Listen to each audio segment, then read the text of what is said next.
A lot of people think growing your own food is something you do later. Later when you have more space. Later when you have more time. Later when you know what you're doing. But people who understand gardening tend to discover the same thing much earlier. Starting small now is usually far more valuable than waiting for the perfect moment that never arrives. Because growing food is not only about harvesting tomatoes or pulling carrots from the soil. It changes the way you eat, the way you notice the seasons, the way you spend time outdoors, and even the way you think about what food is supposed to taste like. And the interesting part is that many of the benefits begin long before your first big harvest. On today's list, some reasons are practical, some are surprisingly personal, and reason number 1 is the one that quietly changes almost everything else. Number 10, it teaches you where your food actually comes from. Most people buy food already washed, packed, labeled, and separated from the process that produced it. A garden reconnects that process. You begin to see how much timing matters, how much weather matters, how much soil, water, temperature, and patience all shape what finally lands on the plate. That shift may sound simple, but it is powerful. Even a few herbs in containers or a small raised bed can turn food from something abstract into something you understand more directly. You stop seeing vegetables as just products. You start seeing them as living crops with seasons, needs, strengths, and limits. And once that happens, waste often feels different too. Food tends to be respected more when you have watched it grow. Number 9. Homegrown food can taste dramatically better. This is one of the first surprises that hooks people for life. A lot of store produce is harvested for transport, shelf life, and appearance. But in a home garden, you can harvest for flavor. That changes everything. Sweet corn begins losing sweetness after harvest. Tomatoes picked truly ripe taste fuller and more balanced. Peas, cucumbers, herbs, and lettuce all feel different when they go from garden to kitchen in minutes instead of days. And this is where growing food stops feeling like a project and starts feeling like a reward. Because once you taste a tomato still warm from the sun, or basil clipped just before dinner, the idea of fresh becomes much more specific. Not fresher in theory, fresher in a way you can actually recognize. Number 8. It can help you eat more fruits and vegetables. This benefit shows up earlier than many people expect. When healthy food is visible, easy to pick, and already part of your daily space, people often reach for it more naturally.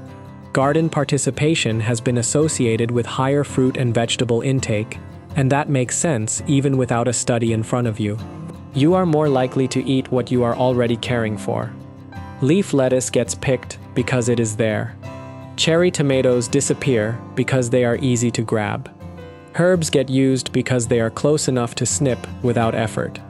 And that is one of the hidden strengths of a garden. It does not only produce food, it changes convenience in your favor. Number 7. Gardening gives you useful physical activity without feeling like a workout. This is one of the most overlooked reasons to start. Gardening includes lifting, bending, carrying, digging, pulling, reaching, kneeling, and walking back and forth through the space. In other words, movement with purpose. That matters because purposeful physical activity is often easier to repeat than exercise that feels disconnected from daily life. You are not moving just to complete a set. You are watering seedlings, spreading mulch, training cucumbers, harvesting beans before dinner. The body is working, but the mind stays engaged because the task is real. And for many people, that makes the habit more sustainable, especially when the work also leaves something behind that you can actually see. Number 6. It can reduce stress and make time outdoors feel more restorative. This is where gardening becomes more than productivity. There is something different about spending time with living things that respond slowly. You cannot rush a seed into becoming a pepper plant. You cannot argue a tomato into ripening faster. The garden asks for attention, but it also asks for patience. And that rhythm affects people. Many gardeners describe the space as calming, not because it is effortless, but because it pulls attention away from noise and back towards something steady and observable. You start noticing small progress. New leaves, moisture in the soil, the first flower, the first fruit, the first harvest that finally makes the whole effort feel real. That kind of attention has a different texture than screen time. And once people feel that difference, many of them keep gardening for reasons that go far beyond food. Number 5. It can save money if you do it wisely. Now this reason needs honesty. A garden does not automatically save money just because you planted one. If you overspend on materials, buy too many supplies, grow crops you do not eat, or build something far larger than you can manage, the numbers can turn against you quickly. But if you keep costs low and grow strategically, a garden absolutely has the potential to reduce grocery spending. This is especially true when you focus on crops that are expensive to buy, productive in small spaces, and used often in your kitchen. Tomatoes, peppers, salad greens, herbs, cucumbers, beans, and summer squash are common examples. The key is not just growing food, it is growing the right food. Start small, reuse what you can, improve soil gradually, and choose crops that give back more than they demand. That is when a garden becomes financially smarter, not just emotionally satisfying. Number 4. It gives you more control over how your food is grown. This does not mean every home garden is perfect, but it does mean the decision-making becomes much more direct. You know what went into the soil. You know how often the plants were watered. You know whether you used compost, mulch, hand-picking, row cover, or other methods before reaching for stronger interventions. That level of visibility matters to a lot of people. Not because fear should drive gardening, but because confidence often grows when the process becomes more transparent. You are no longer guessing as much about how the crop was handled from start to finish. You are part of the handling, and even a small amount of that control can make food feel more trustworthy and more personal. Number 3. You can grow varieties the store almost never gives you. This is one of the most exciting reasons to start, especially once the beginner stage passes. Stores usually prioritize shelf life, shipping strength, and familiar appearance. Gardens do not have to. You can grow sweeter cherry tomatoes, more fragrant basil, tender lettuce mixes, unusual peppers, striped beans, purple carrots, lemon cucumbers, or varieties chosen for flavor instead of travel. That means gardening is not only about producing more food.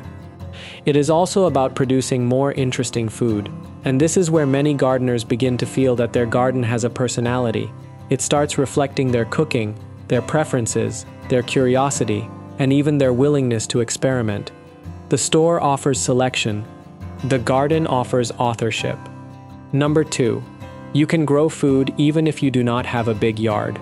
A lot of people still assume gardening begins with land. But some of the most productive beginner gardens start on patios, balconies, porches, driveways, or tiny side yards. Containers can grow herbs, peppers, lettuce, radishes, green onions, bush beans, and even some tomatoes if the container is large enough and drains properly. Raised beds can produce a lot in a compact footprint. Trellises can lift cucumbers and beans upward instead of outward. So one of the biggest barriers is often not lack of space. It is the belief that space has to look a certain way. It does not. What matters more is light, water access, decent soil or potting mix, and choosing crops that match the setup. That changes the question from, do I have enough room, to, how can I use the room I already have? And that is a much more useful question. Number 1. Because the best time to learn is before you think you're ready. This is the most important reason of all. Not because gardening must begin immediately for dramatic reasons, but because every season you wait is a season you could have been learning. The first garden teaches things no amount of passive research can fully replace. You learn how sun moves across your space. You learn which containers dry too fast. You learn whether lettuce thrives for you, whether tomatoes need more support, whether cucumbers become your easiest win or your first frustration. That kind of knowledge compounds. A tiny garden this year can become a better garden next year, and a better garden next year can become a meaningful food source later on. But that process usually starts with an imperfect beginning. Not with expertise, not with confidence, with willingness. And that may be the real reason to start growing your own food right now. Because the sooner you begin, even on a small scale, the sooner food becomes more flavorful, more intentional, more connected to your own effort, and more grounded in the life you're actually living. So if you have been waiting for the perfect setup, the perfect season, or the perfect level of knowledge, let that go. Start with a container. Start with herbs. Start with one raised bed.